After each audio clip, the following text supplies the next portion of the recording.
akong chicken na lutong curry, pero sawa na tayo sa curry. So ang gagawin natin ay huhugasan at gagawing chicken pastel. So let's go, guys. So guys, tapos na natin nahugasan ang ating manok, ay ating na hihimayin sa maliit. At umpisahan na natin sa paghimay ang ating chicken.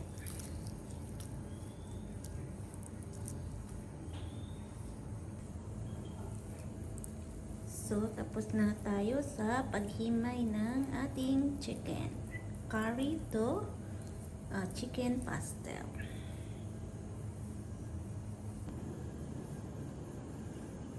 At ito na po yung lahat ng ating ingredients na gagawin natin na chicken pastel. So let's go on cooking. We'll start now. Lagay natin yung onion. I-fry natin saglit. Lagay na natin yung ating chicken.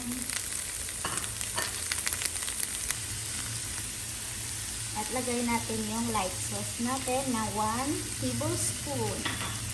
And then, i-mix.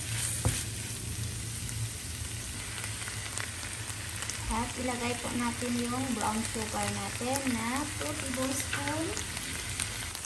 And then, mix natin yan. Then, lagay natin yung chili natin.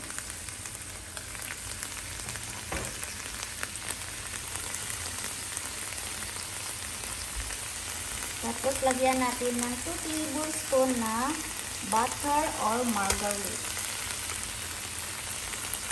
Then, i-mix natin.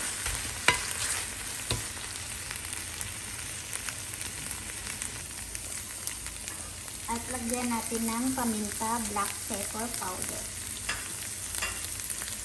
And then i-mix. And then tikman. Ito na po yung final product natin ng chicken pastel. So, simple recipe, chicken pastel, lutong bahay. Yan guys ang ating chicken pastel. Thank you for watching, guys.